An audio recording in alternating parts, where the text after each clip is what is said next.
আচ্ছা আচ্ছা, ভালো আছেন? 12 তারিখ ভোট কেন্দ্রে যাবেন, ধানের শীষে ভোট দিবেন ইনশাল্লাহ, ঠিক আছে? টাকা লইয়া গেছিল, বিচার দিতে গেছিলাম, আপনি কইছিলেন এটা আপনি মামলা করেন নাই? করছিলাম, কোন হারা তো আগাইতেছে না। মামলা নাম্বারটা দিয়েন আমাকে। আচ্ছা, আপনার কাছে ফাঁকে মামলা নাম্বারটা দিয়েন, মামলা নাম্বারটা আমি দেখবেন। 12 তারিখ ভোট কেন্দ্রে যাবেন, ধানের শীষে ভোট দিবেন ইনশাল্লাহ, ঠিক আছে? জি, সবাইকে নিয়ে বলবেন। জি, এই যে আমিনুল হক স্যার, এই যে আমিনুল হক স্যার।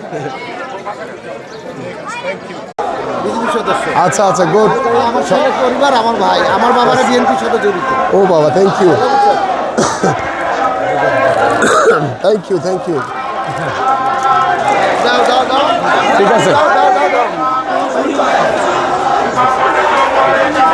আপুরা, 12 তারিখ ভোট কেন্দ্রে যাবেন, ধানের শীষে ভোট দিবেন ইনশাল্লাহ, ইনশাল্লাহ। সবাই ঘরে অলসতা করতে দিবেন না কাউরে, সবাই নিয়ে ভোট কেন্দ্রে যাবেন, ঠিক আছে? জি জি, আসসালামু আলাইকুম। জি।